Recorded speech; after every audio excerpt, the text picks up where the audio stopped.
¿Qué tal, amigos de Bidigital? Hoy con Juan Merodio. Bidigital en profundidad con José Antonio Álvarez. Pues sí, otro episodio de Bidigital en profundidad y además hoy con una persona, con un maestro de temas de vídeos, de marketing, de estos temas digitales. Bueno, se le conocéis de sobra, es una persona muy conocida en este mundo digital y bueno, ha tenido la inmensa generosidad de invitarnos a su casa, de estar en su oficina y dedicarnos tiempo a hablar de estas cosas de disrupción, estas cosas exponenciales que ya sabéis que son las de las que hablamos en nuestro canal. Y es que además no hemos tenido a nadie puro de marketing, ¿no? De marketing, además marketing digital muy evolucionado, muy vitaminado, ¿no? Estás muy presente en todos estos medios nuevos, sí, disruptivos, y bueno, pues nos tienes que contar si de verdad funciona más, funciona menos, pero sí que es verdad que yo creo que es uno de los exponentes en España y en estos temas, ¿no? Y la verdad que teníamos muchas ganas de contar con una persona de tu sector. Y es que estáis liadísimos, ¿no? Os voy a contar de que, bueno, hoy he conocido a Juan Merodio en persona, aunque esto de los medios te escuchaba desde hace mucho tiempo y parece más familiar de lo que es. Es igual que en los vídeos. O sea, que no hay... Claro, mira, al final refleja la realidad, yo creo, pero... Y no hay sorpresa en eso, ¿no? Que no es igual de alto, igual de todo, ¿no? Pero bueno, a través de un amigo, de Ignacio, que te agradezco muchísimo el contacto, pues nos puso en contacto y surgió la oportunidad y bueno, pues aquí estamos. Muchísimas gracias. A ti. Para los que no te conozcan o para los que te quieren conocer un poquito más, esa parte profesional tuya, cuéntanos, ¿a qué te dedicas, Juan? Pues yo me dedico desde hace 20 años al mundo digital, a crear negocios en el mundo digital, a ayudar a empresas a vender más, a desarrollar su negocio utilizando todo el mundo digital, Internet, que bueno, ya no es tan nuevo, pero bueno, es algo relativamente nuevo y para muchas empresas todavía es algo muy nuevo por descubrir. Sí, que parece que no haces nada, pero 20 años es un mundo, no empezarías en el mundo digital. La mitad de mi vida, tengo 39, es decir, este es desde el Ecuador de mi vida a Internet. Pero ese mundo o esa parte de marketing digital que haces es que es muy distinta, muy novedosa. Yo que te escucho, insisten mucho en las empresas. O sea, esto de tener página web es algo como ya muy asumido, y no todos tienen página web. Hacer o hablar de tu producto en vídeo, en podcast, en redes sociales, o sea, generar tu marca, ser tu propio centro de comunicación de tu propio producto, es algo que es una idea que he sacado de lo que tú cuentas, ¿no? Que no es fácil, y supongo que parte será evangelizar y contar esto a las empresas y que lo crean y que lo entiendan y que lo quieran utilizar. No sé, no es fácil, porque nos cuesta. Las empresas estamos muy en el día a día. No es fácil, pero bueno, mi objetivo también es mostrarles, no demostrarles, sino mostrarles que realmente hay unas oportunidades muy grandes en otros lados donde no están mirando y que pueden hacer crecer sus negocios, mejorar sus procesos, reducir costes y bueno, todo lo que una empresa busca, aumentar la rentabilidad. O sea, vender al final y vender más y... Sí. Pues bueno, en este sentido, yo te voy a hacer una serie de preguntas, te pido perdón desde ahora. No, dale. Pero sí que lo podemos ver, pues eso, desde el marketing digital, además un marketing digital y muy audiovisual. No sé cómo describir esto que hacéis o que haces tú, pero la verdad es que estáis haciendo cosas muy chulas y supongo que los clientes lo están... Porque en los podcasts... Todo el mundo habla de que va a triunfar, que esto va a explotar. Es que no hay prácticamente contenido. Cuando haces contenido muy vertical, no hay prácticamente nada. No hay de todo ya en YouTube. Pues no, hay todo de lo mismo. Pero cuando uno busca, pues no sé, vídeos de de no sé qué máquina, pues es que hay 3. Enseguida empiezas con la saturación. Esto de la segunda página de Google ya no... Y ya no digamos en Instagram, en estos nuevos medios. De hecho, te cuento un caso. Yo soy profesor también en la universidad. En la Universidad de Rey Juan Carlos, y estoy dando este año una asignatura que me encanta, que me ha costado mucho coger, porque eso que se llama Ecosistema Digital. Y lo estamos dando a un ADE, una administración de empresas que hay en el ámbito digital. Y me ha tocado un grupo fantástico. Si me escucháis, estaré... Bueno, no sé si va a dar tiempo antes de los exámenes de publicar esto, pero es un grupo muy bueno y ahí hay gente que está muy metida en estos temas, en redes sociales que yo no conozco. De hecho, hay una chica que le contaba yo estos temas de mi Bidigital y mis cosas y pues que lo tenemos, y no acabamos de arrancar en usuarios. También es verdad que es un poco académico y tira menos. Claro, me decía la chica que tiene ella en Twitter no muchos seguidores, dice 170.000, ¿no? Dice, pero en otra red social que se llama TikTok, que yo no conocía, que tú conoces porque eres un súper experto, 2 millones tiene. Joder. 2 millones. Y claro, ¿qué le vas a enseñar, no?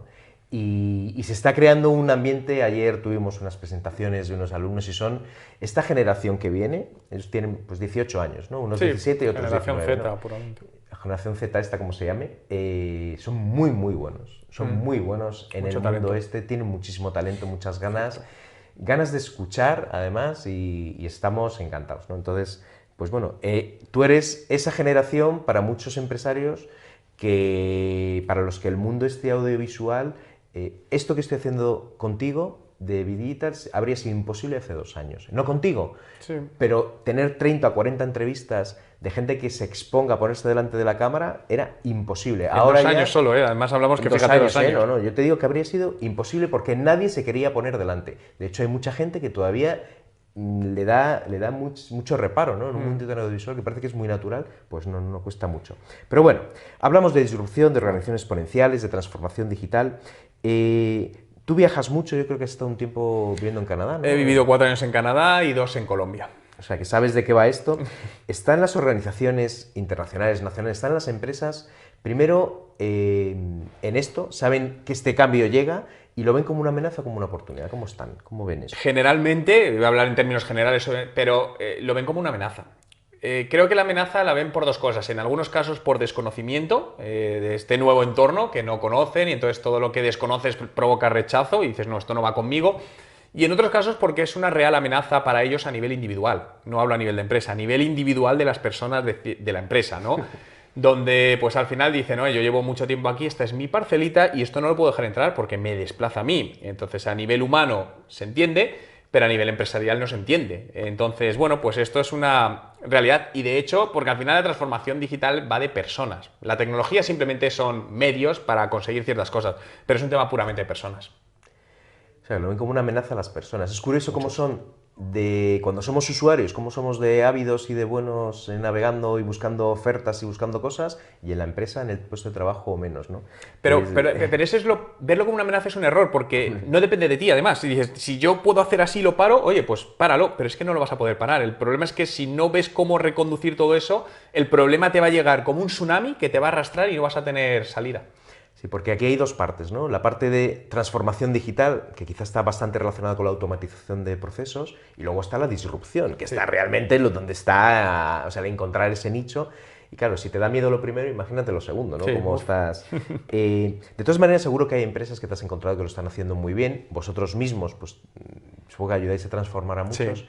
¿Existe un proceso que se pueda sistematizar, o sea, que se pueda metodizar, por repetir la palabra, o sea, un roadmap que si se sigue se tienen más garantías de éxito, no solo hasta la transformación, sino hasta la disrupción? O sea, ¿tú crees que esas empresas que lo han hecho bien han aprendido lo suficiente y eso se podría aplicar en otras empresas del mismo sector, incluso en otras empresas de sectores distintos? ¿Es un camino de éxito? Se pueden sacar patrones o modelos, digamos, pero no el mismo modelo es aplicable al 100% o de la misma manera. Es decir, tú puedes coger una base y dices, oye, sabemos que estos son los procesos o las fases que hay que seguir, pero luego hay que adaptarlos a cada empresa, ¿no? Pero sí es cierto que independientemente del sector hay patrones en común. Para mí la esencia es la misma. Independientemente del sector, del tipo de empresa, grande, pequeña, es la misma la esencia. Luego es particularizarlo para cada uno de los casos. Y sobre todo es un tema de mentalidad de la empresa y que tiene que ir desde la parte más alta de la empresa hacia abajo. Pues decía que es un tema de personas. Si desde la parte más alta, sea una pyme o una gran empresa, no se cree en esto y permea hacia abajo, no hay absolutamente nada que hacer. Y luego también hay muchos detonadores dentro que bloquean, por el miedo que comentamos antes, actúan como pantallas, como espejo, llamémoslo como quiera, y bloquean absolutamente todo. Entonces, en estos procesos es muy importante detectar eso, que normalmente lo detecte una persona externa a la empresa, porque esa persona que entra, no entras a hacer amigos, porque mucha gente te va a odiar, porque te ven como una amenaza. Dices, es que tú ya no tienes que hacer esto, o tienes que hacerlo de otra manera. Cuando llevan 30 años haciéndolo lo mismo, de la misma manera, pues cuesta, ¿no? Pero vuelvo a lo mismo, si lo miramos objetivamente, el objetivo es que la empresa siga funcionando y sea sostenible. Pues hay cambios que no son agradables, pero se tienen que dar. Es que me sorprende, hablo con mucha gente de esto.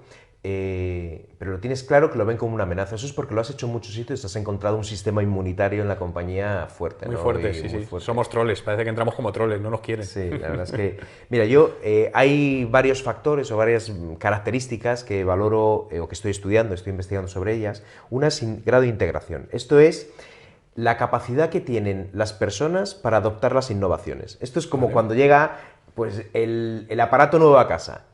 Tienes varios hijos, uno le encanta, otro... Pues esto pasa en las empresas y claro, esto es nuevo, porque es nuevo, y hay personas que son muy dadas a abrazarlas, ¿no? Esto Sí. del embrace, ¿no? Sí. Y hay gente que no. ¿Cómo ves ese grado de importancia, esas personas? ¿Cómo ves esta característica en las empresas? Es una realidad, es decir, hay personas que... Y no es un tema de edades, esto es lo primero que me gusta desmitificar. No, es que los jóvenes... No es un tema de edades, en absoluto. Es un tema de ganas, ¿no? Hay gente que decide decir, oye, esto está así, yo no sé de esto, me puede costar más o menos, pero voy a hacer por aprender y por entenderlo. Y hay gente que lo ve como un bloqueo, y dice, no. Entonces... yo prefiero a la gente que no lo ve como un bloqueo, es decir, que tiene una actitud ante la vida abierta o ante la... que se inventa bien, dice, oye, para mí es un tema de estructuras mentales, es desaprender muchas de las cosas que hemos aprendido nos han enseñado, incluso cercanas, y decir, oye, esto ya no funciona así y hay que replantearlo de otra manera. Es decir, es romper constantemente el status quo y sobre todo es pensar en una empresa y como profesional que estás en una beta permanente y que todavía no has llegado a ser lo que vas a llegar a ser y nunca lo llegarás a ser. Entonces estamos en constante innovación. Eso de la beta permanente es una idea que me gusta mucho. Lo que pasa que luego tiene cruz, esto del síndrome del impostor, ¿no? Que al final te están llegando cosas, no sé si... Bueno, tú eres muy experto en esto, pero a mí me pasa algunas veces, ¿no? Ese de cómo estás en beta, pero es que lo he aprendido hace 10 minutos. Es que esto lleva 15, yo lo aprendí hace 10 y te lo voy a enseñar ahora, ¿no? Bueno, lo importante es avanzar hacia adelante siempre. ¿No? ¿Tenéis aquí un plan de transformación digital? Porque sois una empresa muy digital, estoy seguro, y hay empresas que... Bueno, o sea, es que esta es una de ellas, solo hay que entrar y ver y tú estás todo el día en el mundo digital, es tu materia prima, ¿no? ¿Cómo tenéis esto aquí? A ver, nosotros nacimos como empresa digital hace años, entonces yo creo que hay empresas que no se tienen que transformar digitalmente, sino que tienen que adoptar una posición de gestión de negocio diferente, y eso es lo que yo creo que nosotros hacemos, donde no es que digamos hacíamos las cosas, estamos constantemente cambiando los procesos, intentando mejorarlos, ¿no? Y para mí algo muy, muy, muy importante es la manera en la que la gente se integra en los proyectos. Es decir, no creo en las jerarquías o en los organigramas al uso, creo más en el modelo holocrático, que seguro que conoces. Entonces, el modelo holocrático basado en roles y en temas circulares de trabajo. Trabajamos bajo un modelo similar, que en base al modelo holocrático desarrollé otro modelo de management, que es el que tenemos aquí implementado, y donde al final, a ver, no hay jefes, es decir, hay roles, y muchos roles son cruzados. Y donde empoderamos absolutamente a todo el mundo, es decir, entra un becario que normalmente al becario se le considera como la persona que va a hacer el trabajo sucio, y me parece, no lo entiendo. Aquí el primer día que entra, además muchos se asustan, porque le dices, vale, ¿qué proyecto? Este para ti, lo lideras. Y claro, es como, ostras, con 20 años, pero tiene la misma responsabilidad, poder de decisión que cualquier otra persona. Y luego otra cosa que hacemos es multigeneracionalidad. No sé si la palabra existe, me la he inventado. Pero, es decir, creemos que todas las generaciones tienen que estar y tienen que aportar la visión. Es decir, entonces tenemos personas desde todas las generaciones, de 20 años hasta 60 y pico años. Y cada uno aporta experiencia, ¿no? Creo mucho en la experiencia de los seniors. De hecho, hace poco hice un vídeo al respecto y lo subí en LinkedIn y está teniendo muchísimo alcance y apoyo. Porque estoy viendo que los perfiles senior, y fíjate, hablando por senior, por encima de 45 años, que ya es decir, pero... Tengo 46, Ya, yo 39, pero lo estarás viendo en mucha gente que conoces que está teniendo problemas laboralmente porque se prefiere a personas más jóvenes. Y entonces yo creo que no es ni uno ni otro, es integrar absolutamente todo. Y fíjate, nosotros, el 80% de la gente que trabaja en los negocios relacionados con Juan Merodio son mayores que yo. Por encima de 40 años, el 80%. La verdad que no lo parece. Ya, pero y además las Digo, estadísticas lo demuestran, es decir, los emprendedurismos hechos por personas de más de 45 años tienen mayor ratio de éxito que los de... Pero es lógico, es la experiencia, es que es lógico. Es decir, pero esto no quiere decir que no necesitemos a los jóvenes, por supuesto, es que los quiero, pero es el conjunto de todas las visiones lo que te va a dar el éxito. Eso yo creo que es un factor muy distinto a lo que ha habido hasta ahora. O sea, es uno de los cambios que hay, es donde...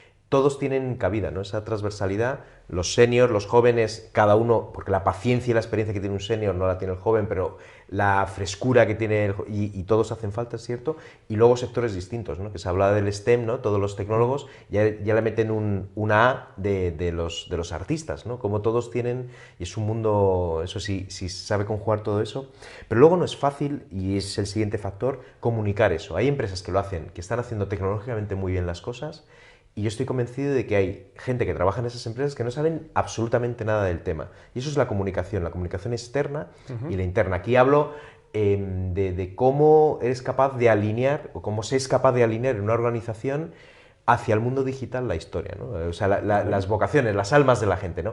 Y para eso hay que comunicarlo. ¿Cómo ves a las empresas en esto? La vuestra, es que cuando nacéis digitales es que hay preguntas que no tienen casi sentido, pero es que, claro, las empresas que hay, la grandísima mayoría no nacieron digitales. No. Pero cuando es digital, claro, transformación digital, ¿transformación de qué, no? Pues lo mismo, esa comunicación, que vosotros supongo que la tenéis muy resuelta, ¿cómo ves a las empresas? Esa capacidad de comunicar hacia adentro y hacia afuera, pero sobre todo hacia adentro. Creo que la comunicación interna es el problema que tiene el 99,9% de las empresas del mundo. Es un problema enorme. Por temas, y muchas veces intentan meter la tecnología para solucionarlo y lo que hacen es enredarlo más, porque la tecnología no da la solución, la tecnología va a ser un canal para comunicarte, sea el que sea, ¿no? Creo que aquí hay un grave problema de comunicación interna, porque o se establecen procesos y protocolos donde no se comunican adecuadamente, que esto pasa mucho, ¿no? Hemos enviado una notificación que se ha puesto en el corcho. ¿Quién lee el corcho? Es decir, no sé, hay mil maneras de... Entonces hay que buscar nuevos métodos. Creo que es muy importante porque al final, cuantas más personas, la comunicación genera distorsiones, es decir, lo que uno piensa y lo que el otro recibe, pues no es lo mismo y genera problemas, y los problemas, pues dentro de una empresa generan falta de productividad y más cosas. Entonces yo creo que es muy importante en este aspecto, lo primero, trabajar por detectar el potencial de cada persona. Esto es más fácil en una empresa pequeña y en una grande será más difícil, pero es viable. Y potenciar eso. Entonces, por eso lo de trabajar por roles. Es muy típico ver grandes presidentes de empresas conocidas que dan una conferencia y literalmente no hay quien escuche esa conferencia porque es aburridísimo. Pero es que es el presidente, ya, pero es que a lo mejor no está capacitado, no se le da bien, no se te puede dar todo bien. Entonces, habría que poner otra persona. Entonces, lo mismo pasa que muchas veces ves gente que está haciendo trabajos que no es buena y dices, ¿por qué? Ponle a hacer otra cosa, detectan que es bueno y ponle, si es que es mejor para tu empresa, es mucho más productivo. Entonces, yo creo que esa es una de las cosas donde las empresas deben apostar más en esa parte. En esa comunicación de ideas, la verdad que no es fácil, sobre todo cuando la empresa es grande, ¿no? Hablando de esto, es que me estoy acordando, en la clase esta, que es que me tiene fascinado, hablamos el otro día de experiencia de usuario y qué cosas habrían hecho, un pequeño debate, 10 minutos, cosas habrían hecho para mejorar la experiencia de usuario, son alumnos de primero en la universidad. Es una universidad pública gigante, tiene 40 y tantos mil alumnos, supongo que conoces, has ido a alguno de los campus alguna vez, y bueno, pues... al principio costaba, ¿no? Costaba. Hasta que empezó la cosa a fluir. Y son 10 minutos. Y dieron ideas buenísimas. Una de ellas, que la decimos aquí por si el rector quiere... Dice que como, bueno, esto está en Vicálvaro, que es uno de los más céntricos, pero que no tiene instalaciones deportivas, pero luego tienes Fuenlabrada, que tiene unas instalaciones buenísimas. Dice, oye, poner autobuses intracampus, que es una cosa barata, para poder... Sí, es verdad. Pues se le ocurrió a un alumno. O sea, y tampoco una cosa de 10 minutos, ¿no? Y esas ideas dentro de las empresas son muy, muy importantes. Pues la verdad es que ser un responsable en una empresa con esa capacidad, esa visión de comunicación, solo trasladar eso a algunas empresas favorecería. Pero es experiencia del empleado, es decir, sí. Y hay empresas ya que a mí, aquí todavía se ve menos, ¿no? Pero la famosa, el director de felicidad, ¿no? Que dices tú, y parece una tontería, a veces hablas con empresas, eso es una tontería. No es una tontería, es decir, empleados felices son empleados más productivos y está demostrado con datos. Entonces, la experiencia del empleado, es decir, lo más importante al final que tiene una empresa son los clientes y los empleados. Y no cuidas las eso. Personas al final. Claro. Y lo más difícil. Y lo más difícil. Pues de eso va la siguiente pregunta, además en esta empresa o que se llama Juan Merodio. Juan Merodio eres tú y esto va de líder disruptor. Es una figura que nos tiene fascinados. Cuando uno piensa en esto, es ese líder pues, que sabe aprovechar todas esas oportunidades, ese líder más tradicional. Pero claro, el líder de ahora, los líderes, pues Steve Jobs, que siempre les viene a todos a la cabeza, o Elon Musk ahora, ¿en que son capaces de traccionar dentro, pero sobre todo traccionar fuera. O sea, que decían que los equipos de diseño de Apple pues son los equipos de diseño de los teléfonos de todo el sector. Y es que es verdad, es cuando encuentras gente que es capaz de tener esa visión y de hacer que el mercado, o sea, el sector, la industria tracciona a través de él, pues es que lo tienes todo, ¿no? ¿Cómo ves a las empresas en esa búsqueda de ese líder con esa presencia? ¿Cómo ves esa figura del líder disruptor? Lo digo porque, y antes de que conteste, esto se llama Juan Merode eres tú, y tienes marca y empresa y es tu nombre, pero aquí son equipos. Es una marca comercial. Es una marca comercial, Sí. efectivamente, ¿no? Pero ¿cómo juegas? ¿Cómo ves eso del líder disruptor? Como una bonita utopía por llegar. Es decir, creo que todavía hay muchos jefes, pocos líderes. Esto se puede ver por los modelos de management y jerárquicos que tenemos, ¿no?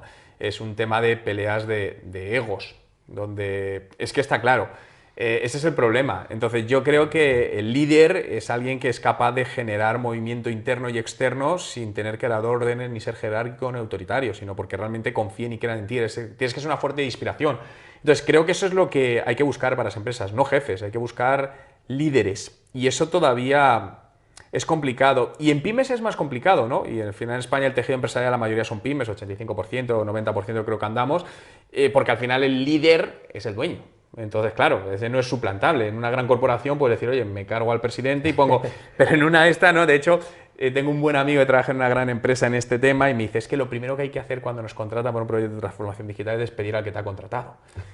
Y tienes razón, ¿eh? Es decir, tienes razón muchísimas veces, pero dices, no es viable.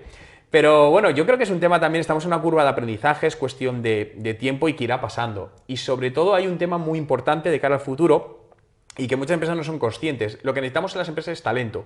Y el talento va a empezar a poner condiciones, el talento joven que viene. Porque antes veníamos acostumbrados, y yo veo la transición desde mi padre, yo y hacia lo que viene, de que antes te tocaba trabajar aquí y aguantabas lo que había. Es decir, esto es lo que hay. Y me tengo que meter aquí y aguantar al jefe este que es pero hay que aguantarlo. Ahora la nueva generación no. Dice, a ti te vas a aguantar tú mismo. Hay que seducirlo ahora. Claro. Entonces, si no eres capaz de atraer ese talento, el talento va a decir, no, es que tú no eliges el talento va a elegir si quiere trabajar en tu empresa o no. Y si no eres capaz de generar eso, se van a ir a tu competencia. Tienes un problema. Oye, en esa utopía que tú imaginas, ¿qué rasgos tiene ese líder? O sea, cuéntame, ¿cómo le ves de guapo al líder? ¿Qué tendría? Yo creo que es carisma, sobre todo. Y carisma, empatía y la capacidad de generar un contexto, es decir, esto que al final se llama cultura corporativa. ¿Qué es la cultura corporativa? Para mí es generar un ecosistema que favorezca la creatividad, que favorezca el bienestar, ¿no? Y esto lo apreciamos todos cuando entras en empresas y no sabes por qué, pero hay un ambiente malo. No sé, dices, no sé, hay algo que es una energía negativa. Y hay otras que de repente ves la gente trabajando relajadamente, feliz, ves sonrisas, ves... Y eso se nota muchísimo. Y además cuando consigues que la gente esté tranquila trabajando, la creatividad solo surge cuando estás tranquilo. De hecho, la gente no es creativa en el trabajo, en la mayoría de puestos de trabajo. ¿Por qué? Porque están con tensiones de la bronca, de no sé qué, reuniones interminables, es decir, pérdidas de tiempo, de improductividad, de emails en copia, de 200 personas. Entonces creo que bueno, pero yo creo que estamos, a mí me encanta, porque creo que estamos en una fase súper bonita y que vienen muchos cambios y eso es divertido, cuanto menos. ¿Un líder o un grupo de líderes? ¿Cómo ves? En las grandes, ¿no? Sobre todo, ¿no? Como, por ejemplo, ahora, ¿por qué digo esto? Se está empezando a identificar que es algo muy novedoso también. Bueno, Steve Jobs se identificaba a Apple, sí, pero es que incluso ahora con Tim Cook, que no es una persona especialmente dada a la... Y Apple es la empresa más grande del mundo, o entre las tres primeras, depende del día, ¿no? Y otros días es Microsoft y se intenta identificar, pero pasa también en España. Mira el BBVA, como ahora con su nuevo presidente, si se quiere identificar una marca con la persona, con... Claro, esto es algo... Antes las empresas tenían que perdurar, líderes ocultos y... De hecho, Amancio Ortega, que es un super líder del que no sabemos absolutamente nada. De hecho, la foto de Amancio Ortega que todos tenemos es la misma, por eso él tiene una. Es que no sabemos nada de él. O sea, ¿cómo ves esto? Porque claro, esos rasgos que tú has contado, el que es creativo es muy difícil que además sea muy buen ejecutivo, que las cosas salen, las cuentas tienen que salir, está el financiero, está el de personas, o sea... Hay cosas que son muy distintas per se, es muy difícil que una persona las tenga. ¿Equipos o un líder Equipos siempre. A ver, creo que tiene que haber una figura líder, es decir, si nos vamos, yo sé, Elon Musk, al final, uno de los grandes líderes de empresas muy conocidas como Tesla, etcétera, pero cada líder debe saber en qué es bueno Por ejemplo, Mark Zuckerberg en Facebook, a mí me parece un líder excelente y es un buen CEO de la empresa. De hecho, yo creo que a nivel empresarial es un tío buenísimo. Bueno, Lo ha demostrado, datos. Te puede O gustar sea- o no, pero es datos. Pero mira, te vas a Google y los dos no son buenos líderes. De hecho, pero han sido inteligentes. Pero dicen, a ver, nosotros no podemos ser CEOs de Google. Y contratar a un CEO que sabe hacer eso, porque ellos no son buenos en ese papel. Y pasan en ese papel a un segundo plano. Me parece súper inteligente. Entonces, creo que el líder debe saber en qué es bueno y en qué no es bueno. Porque hay gente que puede ser bueno llevando personas o no llevando personas. Entonces, tú tienes que detectar en ti mismo, oye, en qué soy bueno y en qué no. Y en lo que no soy bueno, buscar a alguien que complemente mis carencias. Por lo tanto, siempre es equipo. Pues esto no lo tiene tan claro mucha gente, ¿eh? Ya, lo sé. Los egos, ¿no? Que le has hecho... Sí. Madurez en los medios de disrupción, para disrumpir. O sea, tú montas una agencia digital, un negocio digital, y al final necesitas medios. Sí. El coche eléctrico, pues nos puede encantar no contaminar, pero claro, te quieres ir de... Nosotros estamos en Madrid, en Las Rozas en concreto, te quieres ir a Galicia y no puedes ir en un coche eléctrico el que quieras, porque no hay cargadores a partir de no sé dónde. Es decir, los medios de disrupción, las limitaciones están, o quieres, pues, oye, el mundo digital, pues si te quieres expandir mucho por ciertos países, hablabas de Colombia, ¿no? Que estuviste Sí. viviendo allí.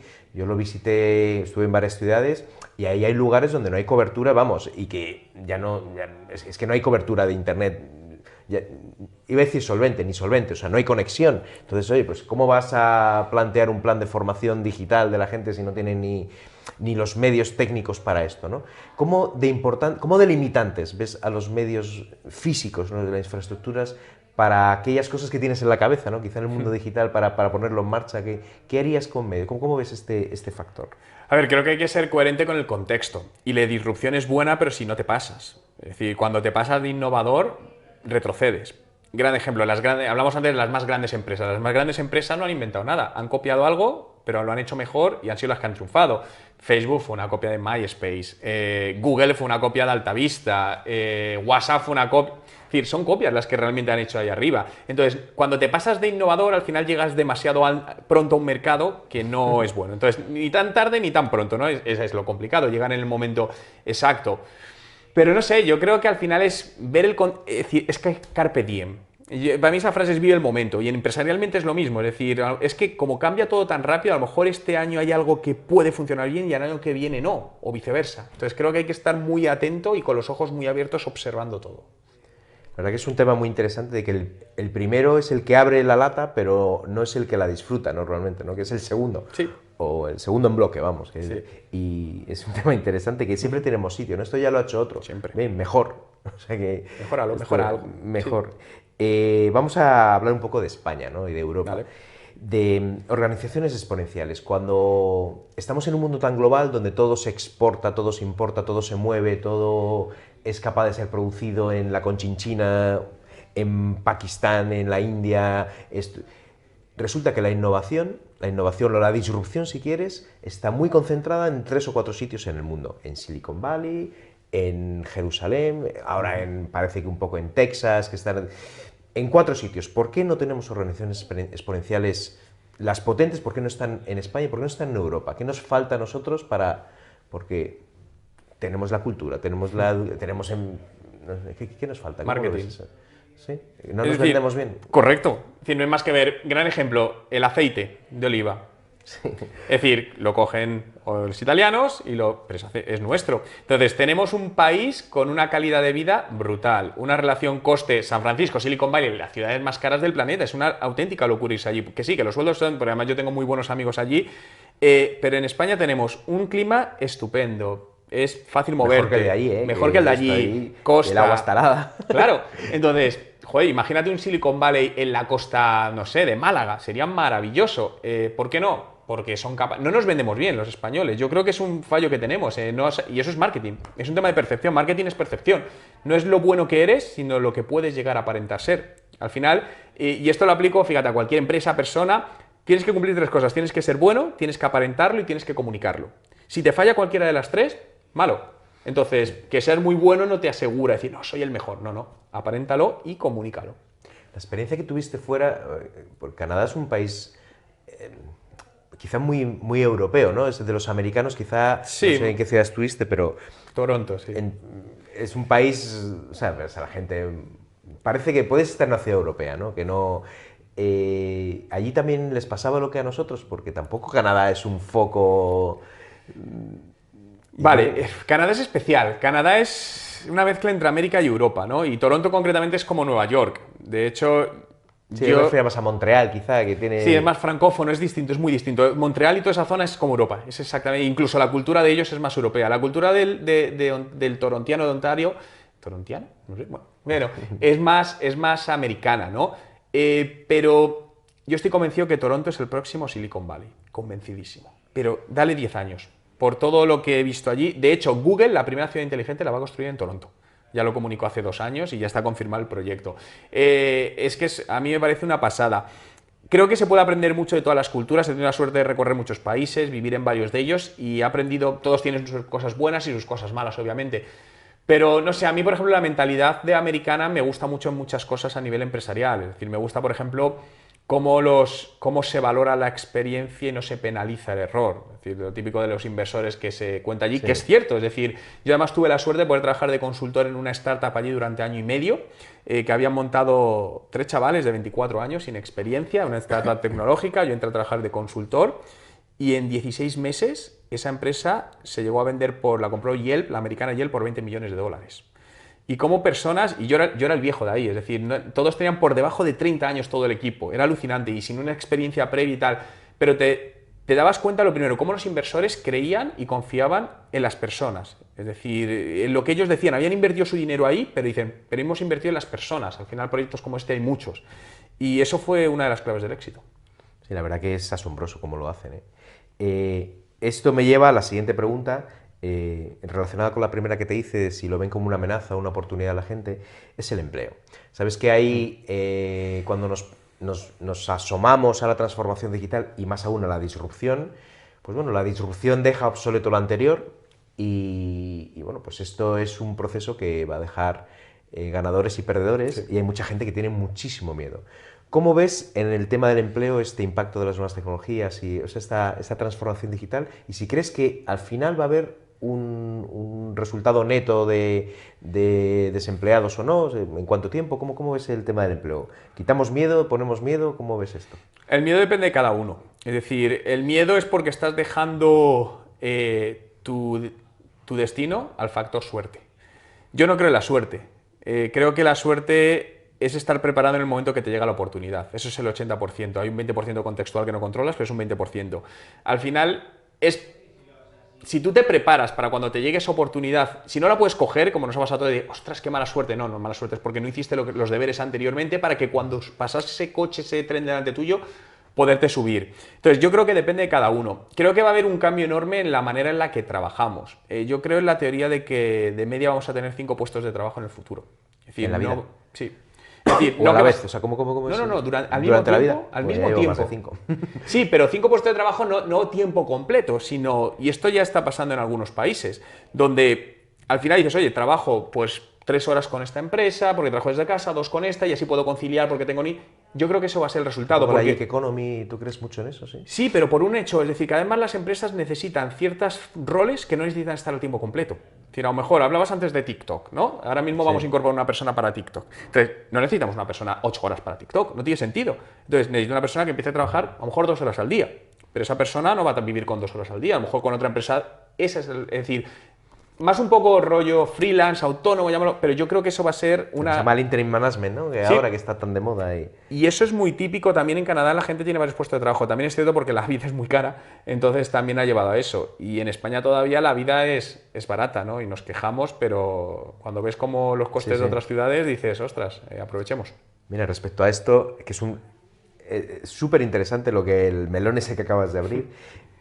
Bueno, tengo un primo hermano mío, vive en Texas, en Austin y en San Antonio, creo que es. Bueno, pues están allí y mi tío, su padre que ha estado ahí, dice que claro, que es curioso que el que le cortaba el césped era un señor que venía, lo que sea de cortar el césped, 1 hora, que era director en una empresa y que iba, oye, que me quedan 2 horas a la semana y corto césped. O sea, él está, supongo que harto del día a día del teléfono, se pone su maquinita...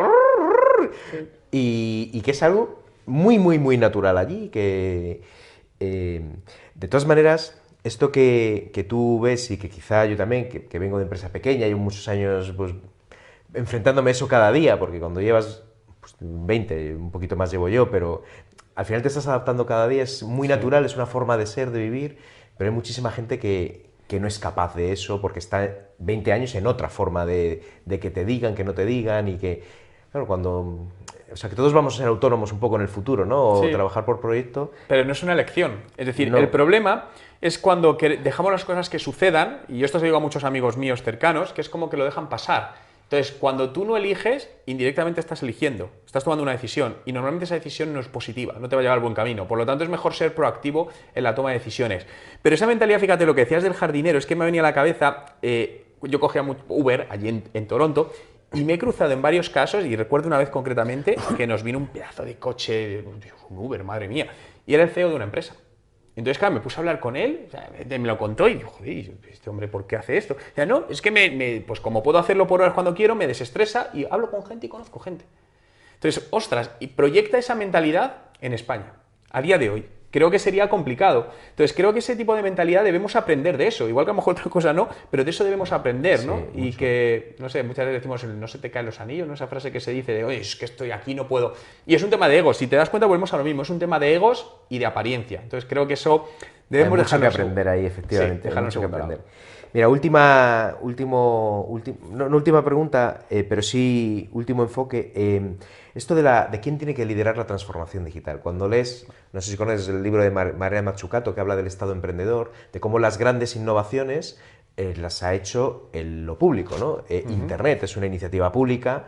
El propio Internet del Ministerio de Defensa, a la Luna se fue porque el gobierno americano quiso, es decir, que las grandes innovaciones necesitan mucho error para un acierto y eso es posible, dice en su libro Maria Mazzucato, que lo tiene que hacer lo público, ¿no?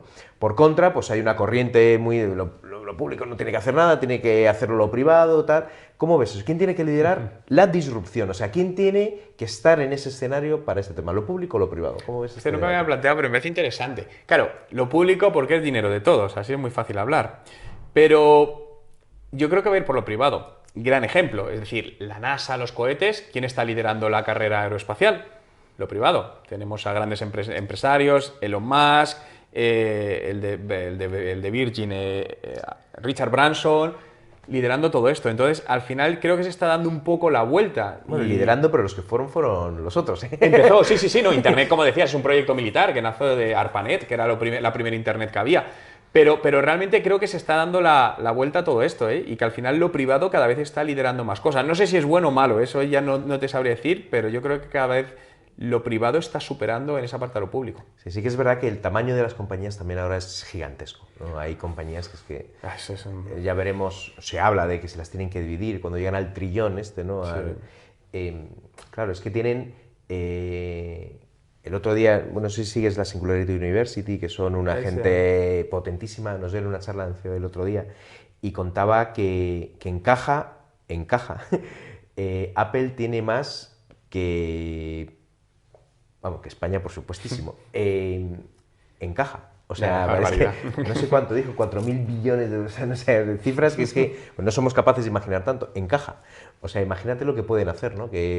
Pero sí que es verdad que hay un debate ahí muy interesante sobre lo público, lo privado, las administraciones públicas.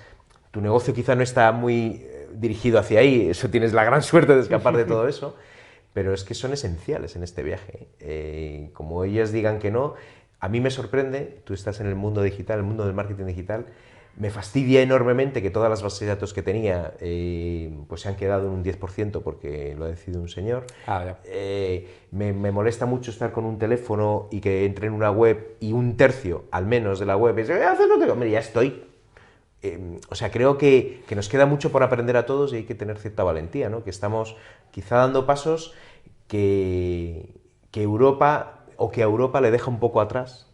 Porque claro, Estados Unidos es muy abierta y China pues nos puede gustar mucho o poco, pero es un país comunista donde manda un señor y ahí van por ahí, y que es que al final nos estamos quedando atrás también por algo que sí, que hay que regular, pero si no es global, Y tiene que ser regulado. El problema que tratabas de la política de cookies, GDPR, tiene que estar regulado por gente que sepa del medio. Ese es el problema, que está regulado por gente que no sabe. Entonces hacen auténticas barbaridades que además no tienen sentido, que es que son absurdas. Que no mejoran la vida. Claro, pues decir, oye, que es que tiene sentido, va a mejorar la privacidad del usuario.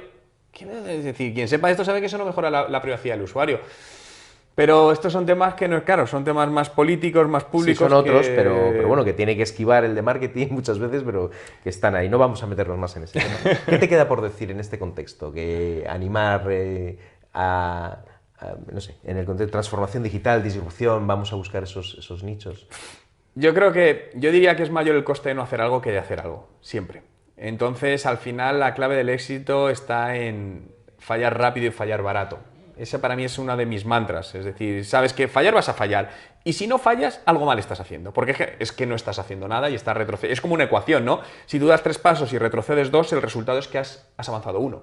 Entonces, la vida profesional en una empresa es igual, tienes que ir dando pasos y algunos retrocederás, pero cuando lo miras en el conjunto es un avance. Entonces, creo que esa filosofía, cualquier empresario, emprendedor, director general, CEO, debería... Sobre todo es eso, romper sus estructuras mentales. Es que creo que es un tema de estructuras mentales y de ego. Si hiciésemos eso, mucho mejor, ganaríamos todos más, segurísimo. ¿Te gusta dar formación a ti? Sí, he dado clases en universidades, escuelas de negocios, sí, me gusta compartir. Sí. Porque eres un excelente comunicador, ¿eh? Es que tienes esa pasión... Porque disfruto. Yo creo que es porque se lo cuento como a los amigos y me gusta hablar y me puedo tirar hablando de esto, pues ni te imaginas, porque me gusta. ¿Cómo te encontramos? ¿Cómo te encuentra la audiencia? Pues lo más sencillo, Google, Juan Merodio, vas a encontrar todo. Y las redes sociales, todo el usuario es igual, es Juan Merodio todo. Entonces es muy fácil encontrarme por cualquier canal, blog, redes y vamos, lo que sea, y encantadísimo. Oye, muchísimas gracias. A ti. La verdad que es que vas muy al grano, al pie, se nota que es tu medio y te quiero agradecer muchísimo la generosidad. No es fácil que una persona muy importante de estos medios digitales pues le importen estas cosas. Además la reunión la cita así súper rápida y que bueno, no es fácil. Ya sabéis que Bidigital es un espacio común y que para que sigamos trayendo pues gente tan interesante y preguntándole cosas de estas raras de disrupción, pues ayuda mucho que nos sigáis, ¿no? Muchísimas gracias, a ti, Juan, y muchísimas gracias a la audiencia y nos vemos en un siguiente episodio, pues cuando vosotros queráis. Un abrazo fuerte.